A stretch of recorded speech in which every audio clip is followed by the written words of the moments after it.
But here's a lucky find that I got. I just made a video like a month ago about my old beat up Rockler router table, which you can see here. That is about how you don't need a fancy router table to do good work. When it happened, I found the Veritas steel router table that I've been wanting to get another one on because I had one before. And this is it. I got it for a reasonable price on eBay, and the shipping was reasonable. I had seen one before, but it was like in Bulgaria or something like that, and the international shipping, and I was like, I don't really want to buy something from somebody on eBay from Europe. Yeah, I just wasn't in the mood to do it.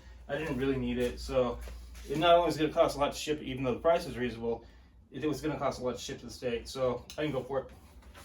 The one I had before, I had the stand that they made for it too. This one doesn't have the stand, but it does. Here's what it looks like. Here, I had the stand that they sold that you kind of put together yourself. No big loss. I can do whatever I want with it. And but this one has what I didn't have before, which is the fence. So this would be fun because I like this old Veritas design, and the reason they don't make it anymore is because it was made before those router lifts became a thing. And once the router lifts became a thing, that just took over all the market. Everyone would say, "I want a router lift. I want a router lift. Get rid of all that old stuff. I want to do it with the router lift," which I understand, you know. But I like this. And the guy sent it to me in a box of a new one he got from Rockler, which is a cast iron one, when it goes next to your table saw, like next to the fence, which I already explained in the other video why I don't like that. He probably needed the space, but I was like, I can understand if you absolutely need it for the space reasons, but I'd really prefer not to have it in the wing of the table saw, unless it's a second one or something, and you have a primary one that you can use for other stuff. That's just me. So take that with piece of advice. I've tried that before and wasn't crazy about it. So this has clamps. You put your router on. This is the old school system, and you can take the base off, right? When I had it, I think I had another base, or I left a router in it. I don't remember. This one also comes with a little micro adjuster, which I didn't have before. Really awesome. And it comes with these two little things, doohickeys. I'm not sure how they work. I'll have to look at the instructions. But it looks complete. And the thing is, this guy got rid of this awesome router table because he wanted the new thing. And whatever. What is the thing? We're both happy, I guess. I hope he stays happy, because this is mine now.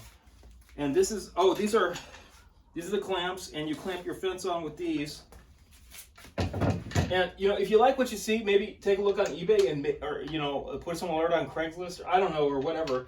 And maybe one day you'll find one of these. So you just keep your eyes open. And the reason I liked having it before, which I used with my crude self-built MDF fence, which I showed in my other video, which I don't see around here right now, was because, which I explained, that you don't need your router fence to move like this. You can pivot it because it's going over center point, which is the center of the router. It's not like a saw table where you're going to introduce kickback by not having the fence parallel. This isn't the way it works with routers. And I think if more people understood that, they'd be less obsessed with these fancy router fences. If they just understood that you don't need something very complicated. But whatever, whatever you want. Like people like play with whiz-bang things. I do too sometimes, but you don't really need them to do good work, in my opinion. So a lot of them, anyway. Remember, these are done by companies that invent stuff to take your money. They want your money, and so they make the stuff attractive to you, and they make it aesthetic. They make it more aesthetic so they can charge a higher price, and get more of your money, when something that is simple will probably do the job in a lot of cases. So if you're on a limited budget, I just say, buy used equipment, parse your your needs versus wants as accurately as you can. This has a sliding fences, which I can adjust by here. It looks like he maybe never used it, because this looks like the kind of wood that you kind of see coming from Veritas, from Lee Valley. And yeah, you can slide these fences out of the way and make your own. It looks like really easily. All you need is a drill and countersinks and stuff to make it. And I don't see how the bottom part opens out, but you got a solid part up here on top, and then these parts split in half, kind of like a shaper fence. Oh, I see. I got a. Isn't this fun? I'm just exploring this for the first time. I got this one. You got this is slot head screws for some reason, maybe. Veritas, Lee Valley, they're really good designers. They have, I really respect what they do. So they're good stuff to look at. But unfortunately, the demand for this is just collapsed, and I guess just enough weren't sold that they're just not on the used market very often. You know, so I can slide this fence out of the way with this. Oh, I don't even need to, I could just leave it like that, unless I want it so to leave them a profile cut. So I can use that for zero clearance cutting, which is really important sometimes if you make moldings and stuff. Zero clearance cutting with your router table. And this is you know, if you can find one, really cool. Or you can make your own out of MDF, like I described in my other video, and like spend very little money on your router fence. And here's the micro adjuster, but like I covered in the other one, I just would use a clamp, a C-clamp, and just like tapping it, loosen the clamp, tap a little bit, even use a mallet with the clamp partially tightened, you know. You can do stuff like this. It's not hard. You know, you just have to get into a different mindset than using all these, you know, micro adjusters and all sorts of things. But if you have micro adjusters and you can afford it, that's fine too. It comes with starting pins that you put in. You can never use starting pins on routers. They have uses. And you got little things, so little holes in the starting pins, so you can use a screwdriver to make sure they're tight.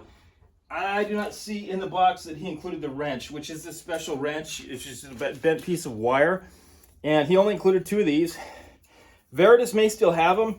And these are actually pretty cool, and I'm going to check now. Last time I looked, they still had some, but you know, now who knows if they still have them. Is when you turn it, it actually locks because it's not either the hole in the table is not perfectly round, it's like kind of offset a little bit, or the plastic in this is a little offset. It's just, you can, I mean, I don't know if you can, it's really hard to see whatever it is, but it actually locks in there so it doesn't pop out. It's a really cool design. And you can make as many zero clearance inserts for your router bits as you want. But the thing I really loved about this, when I had one before, well, it looks like it has these, so I can put hold downs on there. I can figure that out by putting the spacers in between the featherboards I have. So I have featherboards above, but I also have these old magnetic featherboards that use Lexan. Let's see if I got them around. You can see everything's everywhere. You know, I forget what stuff is. I've been at this so long that I just forget where I put stuff, you know, if I haven't used it in a while. Let's see. I'm not seeing them. So, but anyway, they're made of, the company went out of business, I think, when that mag switch came online, and maybe it was because they didn't have the big bucks to deal with potential lawsuits and stuff, or mag switch bought them out so they could do their own thing. That would surprise me if the guy got old and, you know, just shut it down or whatever.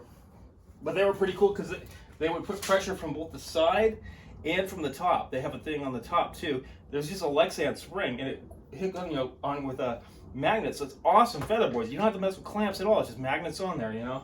So that's why I like the steel top. And the other thing is this router table is not perfectly flat. It's actually slightly crowned in the beginning, and the reason it's like that is because it's preferable to have your router table bulging up a little bit in the middle. That's not going to throw off your cut. Really, it won't.